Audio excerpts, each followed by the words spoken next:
How's it going, everybody? It's your world champion here, and we are back talking about Naruto. We have a couple more arcs left of this series to cover, and guess what?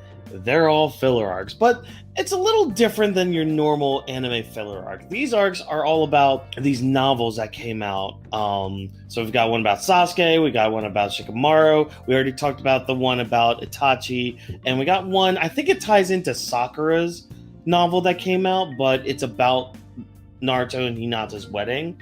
But that's going to be the last one, and we're here to talk about Sasuke's little redemption novel arc thing. But before we get to that, just want to direct your attention down to the description. There's a link to my Twitter, my Discord server that I have, as well as my Instagram. All of my socials are down there, and a link to the second channel as well, where I do some gaming stuff.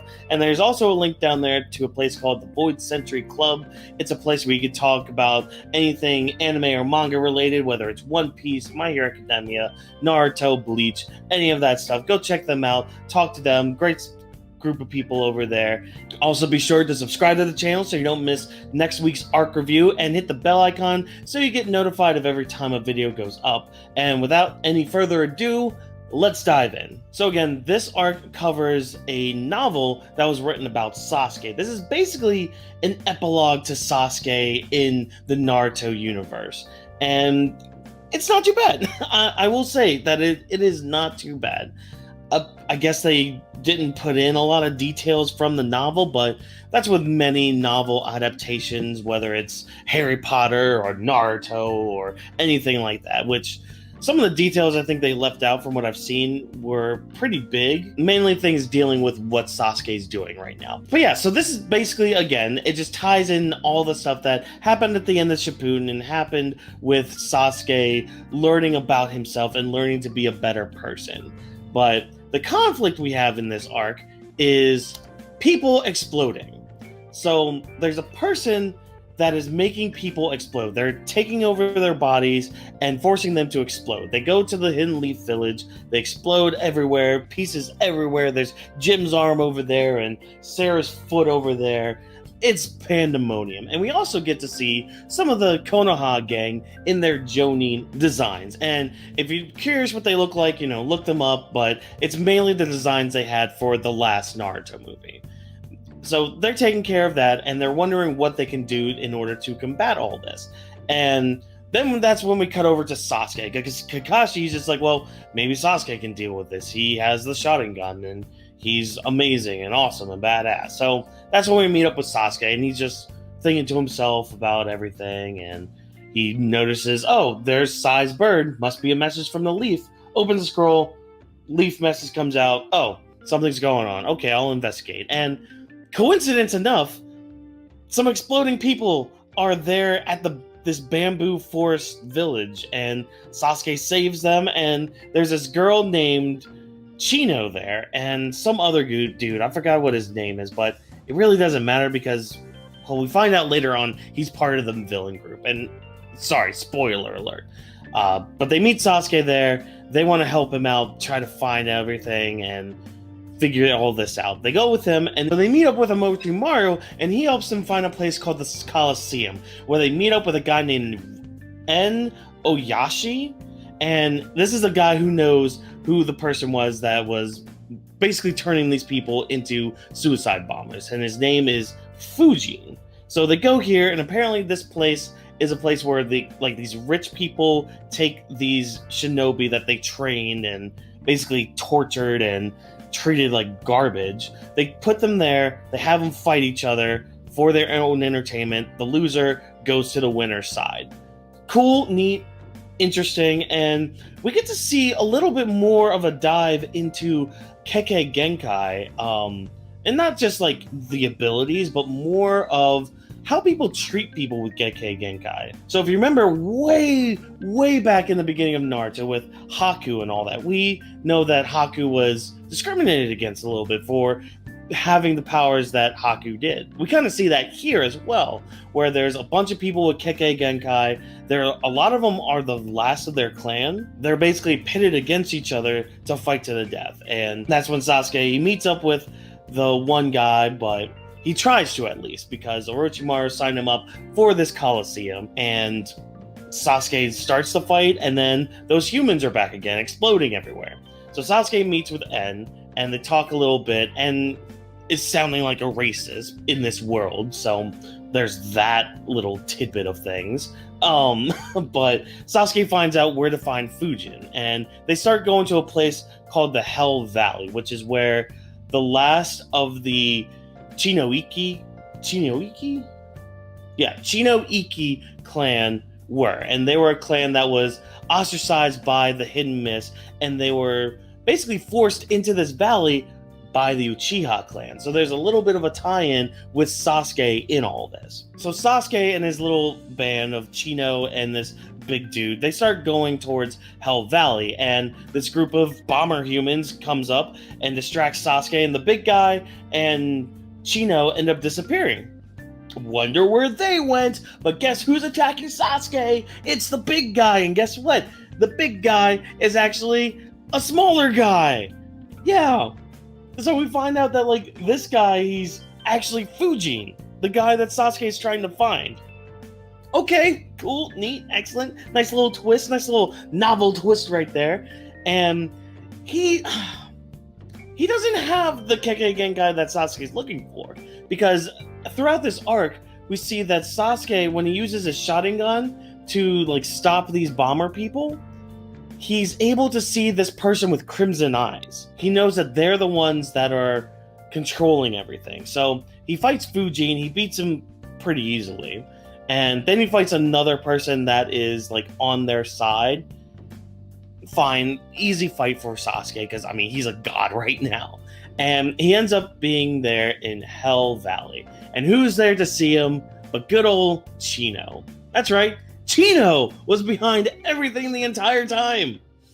Who'd have thunk it? And we get some of Chino's backstory about how, you know, she didn't know anybody from her clan. They were just there one day, gone the next. And she ended up in the care of En, and, well, I say care, but more like forcing her to fight to survive, and she unlocked her Kekkei Genkai, which is a thing called, and I need to look at my notes for this one, Ketsuryugan.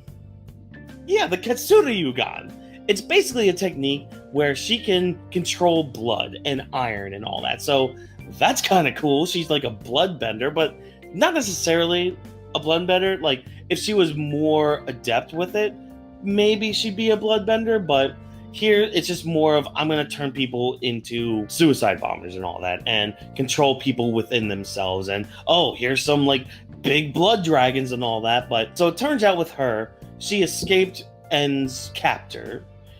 She escaped with Fujin and some other people, and they created a band called the Lightning Group. They just went around pretty much being Robin Hood. Long story short, they were betrayed by the Mizukage of the time and sentenced to death, and then none of the villagers would help them, so it's just kind of a messy thing. So she's all about vengeance. She's basically young Sasuke, and Sasuke is confronting this young version of himself, and it's actually really, really cool, because Sasuke, again, he's on this redemption arc, and he's just traveling the world in order to atone for what he's done. Great, awesome, that's fantastic. So we're getting more of that character development, and he talks to her, and literally, as she's speaking to him, he's thinking back to his first fight with Naruto, where he's yelling at him saying, "You don't understand a damn thing about me. I am hurt because I had those ties, and you know nothing at all." And a big moment with Sasuke's character growth here is that he says that Naruto was his savior. Naruto was the person that dragged him from the darkness. Naruto was the person that helped him become a better person. And lo and behold, here we are in this day. You know, there are people that will believe in you and will help you through all this, Chino.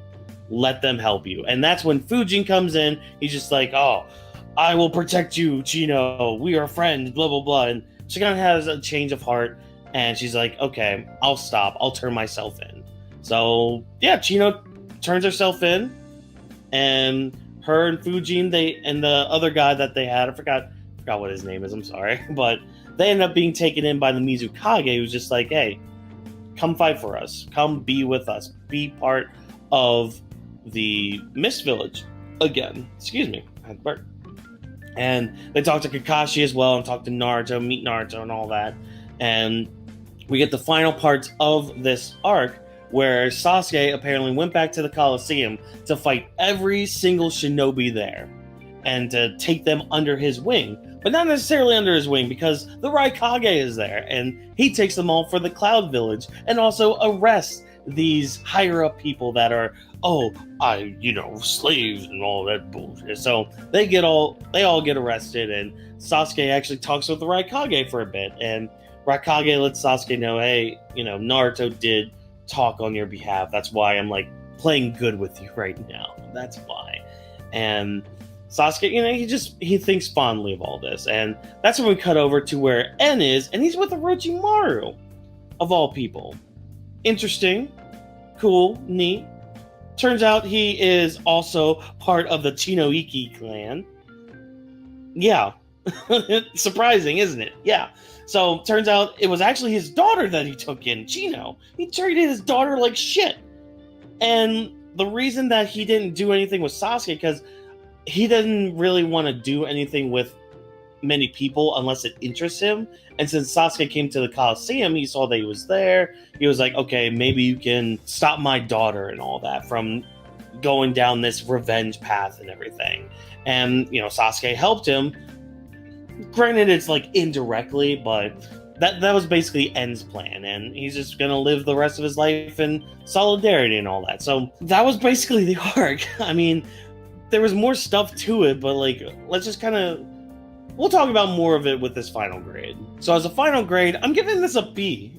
This was a good arc, don't get me wrong. It's just, I feel like there was a lot of pieces missing and a lot of just coincidences, especially with Chino and her group being at that bamboo forest. Why do they have themselves be attacked by these suicide bomber zombies? Why do that to yourself unless you're actually going to get Sasuke? He's in that bamboo forest, which they didn't until he got there, because that's why she had sent those people out to the Leaf Village, because she was trying to destroy the Leaf along with Sasuke for all that. I mean, the animation team did a good job. They did a really good job of just showing Sasuke activating his Sharingan. I thought that was pretty cool. The explosions were pretty cool. The transforming of the people into these bombs was actually really cool as well. But I mean, overall, I'm giving it a B just because it was all right. I mean, it kind of just sped by. I was just like, okay, this is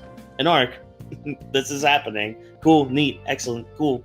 I don't know, again, it was fine. I think if I were to consume this again, I would probably want to read the novel to see what all was left out, because I think there was some stuff about the Otsutsuki clan, and there were some moments about apparently it dives into Ino and Sai and why they're a thing at the end of Naruto. But I don't know, I think a B is a good, healthy grade. But let me know down in the comments what you thought of this arc, if you even watched it before, or if you've read the novel. Let me know how the novel is and all that. Be sure to like the video if I entertained you in any way, shape, or form. Again, check out the socials in the description below: Twitter, Instagram, all that cool stuff, as well as the Void Century Club. And don't forget to subscribe to the channel so you don't miss next week's arc review. Next week, it's all about Shikamaru and his novel, so I'm excited for that. And to make sure you don't miss it, hit the bell icon. Get notified when that video goes up. And as always, people, I've been your world champion. Catch you guys in the next video. See ya. I don't need you, better things to come.